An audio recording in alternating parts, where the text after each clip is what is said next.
Mouhamadou Mountakha Dieng di wuyoo ci turu Mara Dieng mi ngi juddoo yaroo Diamaguène dala fa l'école primaire ci école bu tudd Moukurum Kamala secondaire ci école Ousmane Diop Koumba Paté ba ni muy amee bac en 2008 mu jóge fa daal di dem université Cheikh Anta Diop de Dakar ci atum 2012 moo amee fa licence en géographie 2014 formation à l'ISEC master en transport logistique ci la demee port autonome de Dakar comme transitaire doon it président ASC Mbooloo bu Kër Massar président du mouvement Jóg Jotna de Kër Massar moom la ñu dalal tey ci seen émission référence. salaamaaleykum mbokku téléspectateurs yi mbokku internet yi rawatina ñi nga xamante ni ñoom ñoo ñuy ko ci digital bi ñu ngi leen di nuyu yéen ñëpp di leen wax ni namoon ngeen émission bi mais aussi ñun ñoo leen raw tey xam ngeen ni loo gis rek dafa am lu ko waral dinañ ci xuus léegi. tey nag dafa am ku ñu seet si ñu ngi fii zone de recasement ñu fekk si fi benn jeune bu ambitieux moom it du ñu wax lépp buñ déggee ci biir waxtaan wi di ngeen ko xam mi ngi tudd Mamadou Mountakha Dieng Mamadou ñu ngi lay nuyu. maa leen di fay waa Proxi TV. man la salaamaaleykum waa Proxi TV maa ngi leen di nuyu di leen remercier tamit ci déplacement bi. man la Mara Dieng. nekk jeune dëkk zone de recasement. maa ngi nuyu avant tout toute la zone de recasement ak quartier ko wër yëpp.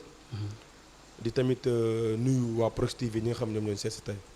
Mara d'après bi ñu déggee historique bi damay ñëw Mara sëñ Mountakha Mara laa koy tuddee damay ñëw ci historique bi dégg nga ko yéen ñi koy seetaan dégg ngeen ko dañuy ñëw directement ci question yi Mara dañu jàpp ni da nga fi ñëw toxu si fi en 2009. bi nga fa toxusee 2009 ñu gis ni vraiment depuis boobu léegi kii loo ci ASC bi est-ce que mën nga ñu revenir tuuti rek si diggante 2009 ba keroog ngay am récépissé bi. waaw salaamaaleykum. ak ASC Mbooloo. waa Proxi TV maa ngi leen di nuyu wax ngeen ma lu ma neex laaj ngeen ma lu ma neex. ASC Mbooloo maa ngi moom dafa yàgg. parce que en 2009 lañ toxu si en 2010 la ñu dugg commencé wut ay këyit. bien vrai que boobu j'étais le trésorier. ba 2013 ci laa jël présidence bi 2013 à nos jours man maay le président de l'ASC Mbooloo de la zone de recasement de Kër Massar 2010 ba 2015 saa yu ñu dugalee dañ ñuy rejeté après ci 2015 bi ci la ñu am récépissé ba ñu amee récépissé ci la ñu dugalaat 2015 ñu accepté ñu ci année boobu la ñu dugg commencé bokk ci nawetaanu Kër Massar waaw 2015 tamit ba 2017 yàlla def na ni 2015 ñu ngi toog premier tour 2016 ñoo ngi toog quart de finale 2017 Mbooloo champion kon loolu dañ koy sante yàlla parcours la bu xaw a gàtt yàlla may nañ ci coupe bañ jógee foofu tamit après ASC bi amoon na ay problème tuuti mais ñu ko seeq muy ay góor ñu dëgër muy ay kilifa yu baax muy ay jeunes yoo xam ne yu ambitieux ku ci mel ni Birane Cissé Diego ku ci mel ni Papis ku ci mel ni Laay ku ci mel ni xale yi may àndal ay ñoom Demba ñoom Doumbia ñoom kulim daal juum ay ñoom Bada di tamit xool tamit ci jeunes yi nga xamante ni ñoo nekk zone de recasement muy supporters yi fi nekk yëpp ak tamit kilifa yi fi nekk di nuyu de passage suñu délégués yi ak jigéen ñi nga xamante ni ñoo ngi fi diñ jàppale tous les jours ak Matar Seck di nuyu ñëpp ñi nga xamante ni ñoo téye ASC ba ASC bi toll fii waaw léegi damay ñëw si année bi nga mujjee joué boobu ban année la xam nga Covid bi ñu mujjee woon def Covid bi moo ñu empêché nawetaan mujjul am ma bëggoon nga ñëwal ñu tuuti rek ci foofu dama gis ni da nga joué toute une année sans encaisser but loolu mu nekk loo xamante ci mouvement nawetaan muy yëm ñu bari est-ce que mën nga ñu ñëwal exactement équipe bu baax la ndax mënuñu wax nawetaan te wax ñu sëriñ.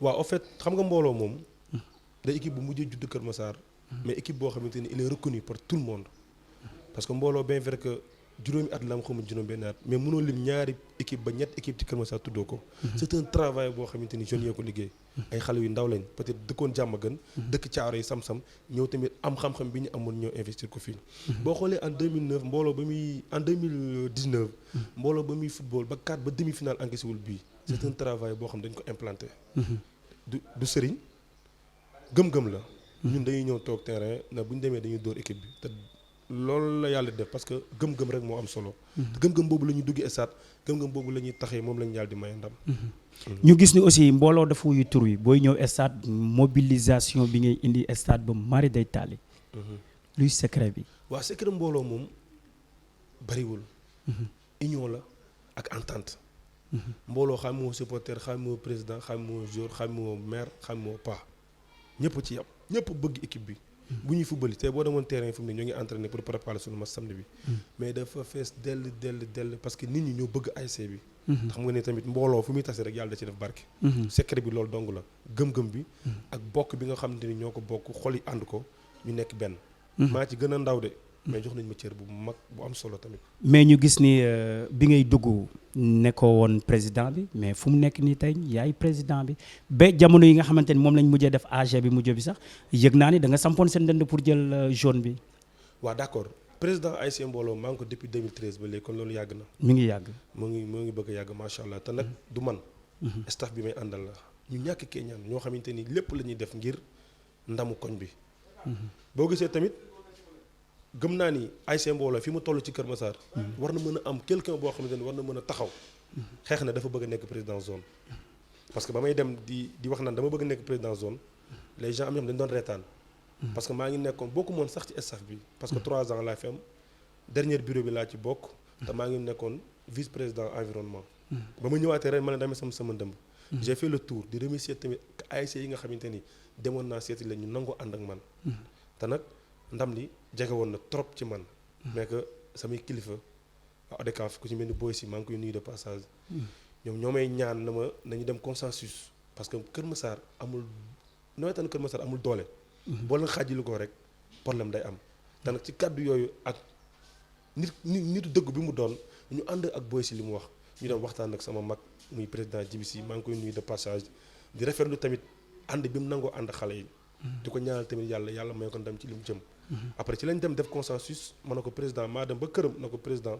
dama lay bàyyi nga jiitu ma topp sa ginnaaw mu rafetlu ko parce que maa ngi moom dara xaajalewuñu mbooloo taxandeer benn la mbooloo pas-pas mbooloo yoon wi benn la après ci lañ waxtaan trouvé consensus ma bàyyi ko ma ne ci ginnaaw je suis le premier vice président des finances ñu gis ni xam nga être président ci ASC yombul parce que dafa laaj temps dafa laaj sacrifice ma bëgg a xam nan ngay cumuler être président ASC Mbooloo nga nekk liggéey port nekk fa comme transitaire port autonome de Dakar nan ngay cumuler ñaari choses yooyu. waaw xam nga ñun ay ndaw lañ. te dañoo bëgg sport dañoo gëm sport. tey boo gisee tey dañuy bàyyi suñu liggéey sa ngir mbooloo. su mbooloo du football je suis le premier supporter de l'ASC ci ginnaaw kaar bi lay taxaw. ci supporter yi lay bokk. wanu 10 ans yëpp kenn xamul ni kii mooy président mbooloo. terrain bi laay wàcc maay wudde maay dem ket. maay tëggi sabar maay def lépp. ànd ak sama gars yi. kenn xamul kii mooy kan ñu ànd dem wuti xaaj ñëw yóbbu ASC bi dem football gagné li mooy cumul bi ak sama liggéey métti na parce que xam nga ni liggéey moom fu mu nekk leneen mënu ci bokk mais dañuy nag ay acteurs de développement tamit ay nit yoo xamante ni dañu war a servir suñu gox ay xale lañ duñu ay mag mën nañoo liggéey nekk ci ASC bi tunuwaat nekkaat ci leneen loolu moom je pense que duñu wàññi dara dëgg la nga nekk port nekk fa kilifa xam nga boole ko comme ni nga ko waxee ça sera difficile di wax ni kii ndaw bu ambitieux c'est pas évident nawetaan bi dem na boo xamante nit ñi koy diaboliser di ko teg di ko yóbbu foo xamante ni nekku fii à tout moment ñoom ñi ngi xeex di defar image yi ñii dañu jar di leen gërëm bu baax ñu yëg ne aussi même ci biir Covid bi social bi nga doon def à travers ay masques ay nangam mën nga si ñëwaatal tuuti Mara. waaw lu mën wax même proxy sax bi mu wootee am na xaalis boo jotoon a dugal vraiment pour dimbalee ko ñi nga xamante ni aussi ñoo amoon ay kii daal. très bien effectivement loolu suñu devoir la. parce que ñun ay ndaw lañ dëkk Kër Massar yi xaw fee yàgg tuuti nag.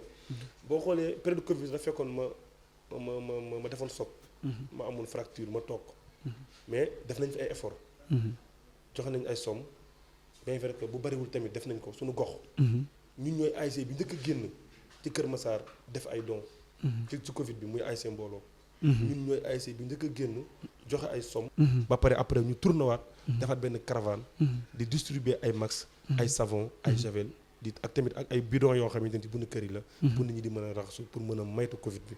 loolu moom ñun def nañ ko. je l'ai fait en tant que président ak ñi ma àndal ñëpp. ci Covid bi. macha allah. bi ñu jugee ci nawetaan bi ñu bañ a jël suñu temps bi yëpp ci nawetaan bi dañuy daal di ñëw aussi ci politique de développement bi nga xamante ni moom nga nekkee ci koñ bi nekkee ko ci dëkk bi ñun ñu koy yëg ñun aussi du ñu seeti n'importe qui képp ku ñu seeti rek c'est parce que am na lu ñu yëg wala illaa am na lu ñuy gis loo xamante ni yaa ngi koy def ci gox ba. mën nga ñëw naka nga taxawalee mouvement Jug Jot Na fii ci zone de recasement bi ak environnement bi. waaw le mouvement Jug Jot Na. c'est un mouvement local. mouvement la boo xamante ne ñun ñi ko créé dañoo toog gis ni. chaque élection. politiciens yi dañuy dugg zone de recasement ak quartier yu ko wër. di pêcher di yóbbu ñu am benn séparation entre ñun ak la population. ma woo samay xarit man leen est-ce que duñu am leneen lu ñu xalaat mooy lan muy ñu def beneen politique boo xamante ni ñun ñi nga xam ñoo dëkk zone de recasement quartier ko muy 16 quartiers. est-ce que duñu toog waxtaan. pour xool nan la ñuy sampee suñu ndënd élection locale. ci loolu la ñu créé le mouvement Jug Jot Na. te bañ koy créé sama kër lañ ko créé. on était matoon nañ presque 80 ba 90 personnes. fii lañ créé mouvement bi ñun ñëpp d'accord ci. commencé liggéey. boobu léegi ñoo ngi ciy sant yàlla. parce que le mouvement on a fait campagne 3 mois ci koñ bi. 3 mois def nañ ko campagne bu 18h jotee dañuy taal suñuy oto dugg ci gox bi. seeti nañ les 16 délégués seeti nañ les responsables def nañ ay tête de débat ci jeunesse bi. xam naa ne mouvement Jug Jot Na moom law na ci zone de recasement. kon fu mu nekk nii xam nga gars yi moment bi ñu toll nii ak élection municipale bi ñuy waajal. gars yi jóg nañ fu ñu dégg mouvement rek ñoom daw nañ seeti ko déjà am nga ñoo xamante ni yëg naa ne yaa ngi waxtaan ak ñoom ci suuf. d'accord boo xoolee politiciens yi ñu ngi ñëw. y a beaucoup de politiciens qui nous appellent y a beaucoup de mouvements qui nous appellent. pour ñu def coalition. mais le mouvement Jug Jot Na néewul du ànd ak kenn. mais dañuy structurer suñu mouvement ba pare. soog a mën a recevoir ay nit. démb sax lañ commencé recevoir. démb lañ commencé recevoir les leaders yi nga xam ñoo nekk zone Kër Massar Nord. ak ñeneen ñi tamit woote nañ dañoo bëgg ñëw te ku ñëw dal recevoir danañ waxtaan ak yow. parce que Kër Massar rek mooy ñor. te Kër Massar Nord bi ñu nekk dafay nekk benn commune boo xamante ni commune bi bu gën a yaatu Kër Massar Sud la. kon nag c'est un travail bu am solo. bu ñu war a liggéey. parce que si je me trompe pas sur 95 quartiers. ñun on a que 16 bien vrai que c'est pas beaucoup mais amal sa base moo am solo ba pare. balaa ngay xool feneen. est-ce que mën nañ xam ñi la seet seegul ñan lañ exactement est-ce que mën nga ñu ci ñëwal ñi la seet seegul. waaw ñi ma seet seegul moom loolu dama koy jégalu moom damay bàyyi noonu mu sedd xam naa ni. nanguñ sax jël ay prise de photo. parce que bëgguñu kenn diñu xoolee benn bët. parce que zone bi rëy na ku ne mën nga fi dugg. mais ñun gëm nañ ni am na lu ñu yor. te li ñu yor ci moom la ñuy xaare leader yi ñu ñëw. képp koo xamante ni pare nga pour ñu liggéey. tegal nga ñu loo xamante ni lu leer la. wax nga ñu loo xamante ni ñun zone de recasement dinañu gis suñu bopp ñun pare nañ pour ànd ak yow. incha allah kon dàqoo leen benn politicien. non dàquñu benn politicien parce que man mii boo gisee xam ne ànd na benn politicien. ñun ànd na kenn mouvement la ñu yor. politicien la ñoo ñuy woo. mais le koo xamante ni mooy politicien bi nga xamante ni. yaakaar nañ ci moom ni. kii tey bu demee dana am ndam yàllaa ko yor. mais yaakaar nañ ci moom ni kii bu demee dana am dara. ñun bu ñëwee seet ñu waxtaan ak ñun zone de recasement li ñu bëgg. ñu ànd seeg moom. zone de recasement bëri na yàqu-yàqu. mbëbës bi sonal nañu. espace vert yi fi nekk dañ ko war a exploiter. am na zone yoo xamante ni dafay taa ci zone de recasement. l'autre jour j'ai parlé avec le préfet pour wax ko ne nañ ñëw au secours à la zone de recasement. parce que zone 1 bi day taa. zone 2 bi day taa zone 3 bi day taa. même quartier Samba Dem ak li ko war day taa. kon nag il faut état bi am lu mu def. parce que canalisation yi bien vrai que fii la jaar. mais amul ay canal secondaire. ñoom ndox mi ça veut dire que ñoom dañoo defar seen i canal rek pour ndox mi di fi jaar di verser. parce que fii mooy zone exutoire. dama ne bu fekkoon fii nekkul woon zone exutoire zone bi nga xamante ni fa la dex bi nekk. kon amaana du fi jaar. kon du fi jaaree nañu defal ay canal secondaire. ou bien ñu defal ñu ay pompe yoo xamante ne bu ndox mi ñëwee ñu pompe ko mu dem. waaw. mais fii nan ngeen di dundee ak sécurité bi dafa mel ni fii leer na nañ de wala. waaw leer na mais amul sécurité. amul sécurité. zone de recasement amul benn sécurité. ñoo ngi ñaan police bi pare na bu tijjee xam naa ne dana tane. parce que police centrale bi mu ngi nii suñu wet. tout près ci biir zone de recasement 2 la nekk. ñoo ngi ñaan bu tijjee rek incha allah sécurité bi dina gën a yokk mais fu mu ne nii. amul sécurité. heure bu ne la malfaiteur yi dugg fii. mais kon seen jooy warul bari parce que yaa ngi wax ci police centrale bi mi ngi ñëw bientôt lycée bu mag bi fii la nekk CM bi fii la nekk pas mal de choses yoo xamante ni mi ngi ci koñ bi wala yéen dafa am lu des wala préfecture bi ngeen bëgg mu ñëw wala. waaw zone de recasement. man de nee naa préfet. lu bari mën na fa nekk. des na loo xamante ni am na lu bari lu fa mën a nekk mais dañ ciy waxtaan ak la population de la zone. li ñuy bañ kay mooy ñu jóge fa la ñoo def loo xam ñun yëguñu ko. loolu moom ñun dañ koy bañ. képp kuy ñëw xam nga fooy jaar. pour ñu toog waxtaan xool li ñu fi mën a def. parce que zone de recasement tey dama ne stade municipal bi nga xamante ni war nañu ko mën a am. stade bi nga mën a am. tey mbooloo am na terrain boo xamante ni yaatu na macha allah. ñetti terrain xaj na ci. kon tey demandé boo doon xool Kër Massar. xanaa boo laalee forêt bi. mais boo laalul forêt bi moom boo ñëwee zone de recasement di nga ko am. waaw nga profité ñu may la nga lancé wàlla benn appel ci le ministre des sports ak le président de la république pour stade bi. waaw au fait maa ngi lancé un appel au président de la république et le ministre des sports Matar Ba di leen wax ni stade bi nga xamante ni Kër Massar pare na pour accueillir ko zone de recasement est prêt parce que am nañ fi espace boo xamante ni yaatu na c'est pour l'ASC Mbooloo c'est la fondation droit à la ville moo fi defoon depuis ba ñu fi dëkk ci en 2005 depuis ba ñuy créé zone bi en 2005 kon nag ñoo ngi lancé un appel au ministre des sports Matar Ba mu ñëw def visite fii xool espace bi fi nekk pour ñu mën ko def stade ñun pare nañ pour accueillir ko. léegi na lañ ñuy waxaat ci ambition mouvement jóg jot na fii. waaw seen ambition mouvement jóg jot na bari na parce que boo xoolee ñun inondation yi ba mu amee rek dugg nañ ci zone bi. dem nañ xool yenn zone yi bien vrai que mënuñu ci dara mais on a appelé le préfet et les autorités pour leur dire que ni zone bi ñu dëkk am na ay ndox ñoo leen ngeen pomp ko. le préfet m'a mis en relation avec le sous-préfet maa ngi leen di nuyu de passage mu ñu baax. di leen ñaanal yàlla may leen ndam ci seen liggéey bi nga xamante ni moom leen président jox. xool dem nañ seeti woo naa leen wax nañ ñu tamit ne dinañ yónnee ay moto pompe. bien vrai que moto pompe yi dugg na ñu ngi leen ci sant bu baax tamit mais zone 3 bi moom. kuñ ci mën a dimbali nga defaral ñu ko parce que moom moo gën a nekk en difficulté. zone 3 bi nga xamante ni mooy zone de recasement 3. mais doo candidat ci élection municipale yi. waaw candidat moom mën naa nekk candidat. lépp day dépendre. ci li nga xamante ni mooy li war a ñëw ci kanam. ñu ngi liggéey xam nga y a beaucoup de gens qui disent que ils sont candidats te duñu candidat. te c'est loolu dafa xaw a garaaw. faire savoir aux gens que tu es candidat alors que doo candidat. mais ñun ñoo ngi liggéey. te fekk ci kanam liggéey bi dina leer. duñ ne nag duñu candidat mais dama ni ñoo ngi liggéey te fekk ci kanam fekk un mois liggéey bi dina gën a leer incha allah. un candidat wu Kër Massar nan la war a mel actuellement nan nga koy définir un candidat ak problème yi nga xamante ni moo nekk Kër Massar jafe-jafe bi insécurité bi gis nga fan yi même keroog bi muy ngelaw sax ça a été dur. ñi nga xamante ni usagers yi ñi nga xamante ni ñoo fi jóge woon keroog ñi ngi am ay coow ak dem dikk bi ak yeneen candidat Kër Massar pour liggéey Kër Massar kooku nan la war a mel. waaw candidat Kër Massar de un dafa war a nekk un homme d'affaires. nit ku xam Kër Massar xam nga tamit nekk maire rek yomb na. il faut avoir des ressources. il faut avoir des partenaires. il faut avoir des hommes yoo xamante ni tey ils sont prêts lu xew ñu dem. tey Kër Massar boo xoolee inondation bi nii dafa metti seule la mairie ne peut pas tout travailler. tey état bi moom jàpp na ci moo ngi ciy jàpp. mais na gën a yokk. tey boo xoolee tey candidat Kër Massar li mu war a mel surtout suñu zone bi nekk muy Kër Massar Nord. dafa war a am ay critères yu bari. dafa war a nekk quelqu'un boo xamante ni am na charisme bi. bu jàngul école jàng na alxuraan am na intellectuel la. moo intellectuel du jàng école rek. mën na nekk jàng alxuraan wala nga jàng leneen mais na nekk koo xamante ni pare na pour liggéey Kër Massar parce que Kër Massar dafa rëy. te ni ñu ko départagé nii nga xamante ni Kër Massar Nord moo ci ëpp. infrastructure yu bari fii lay nekk. soxla nañ koo xamante ni pare na ku am ambition. waxuñu koo xamante ni nag da ngay ñëw nekk ci maire bi di jël di jaay terrain. di jëndi kër loolu waxuñu ko. Kër Massar ku ko bëgg a defar ku nekk. da ngay respecter les Massarois il faut nga respecter les Massarois. xam seen i problème xam seen jafe-jafe pour mën ci taxaw. très important. nan nga gisee départementalisation beeg découpage bi nickel.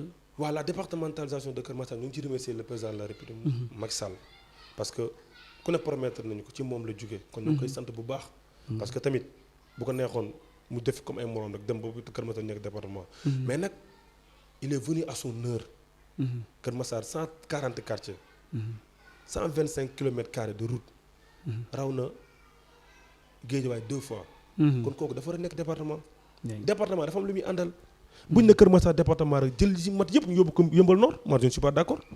jël li nga xamante ni mooy li war a baax lépp pour le département Kër Massar ñu yóbbu ko Malika. je ne suis pas d'accord. département daa am li muy àndal. day ànd ak ay salle yu baax. day ànd ak ay gendarmerie yu baax. day ànd ak ay compagnie digne de son nom digne de son nom day ànd ak ay tribunal. day ànd ak ay stade nee na infrastructure yu am solo kon ñu ngi xaar président Macky Sall mu def loolu ci département Kër Massar bu ñu ne département la rek parce que bu ñu ne département la rek lu ci baax lépp ñu yóbbu ko Yëmbal yóbbu ko Malika mais loolu du département nous lançons un appel au président Macky Sall et que département Kër Massar bi nga xamante ni moom la ñu jox nañ ko habillé ba mu gën a rafet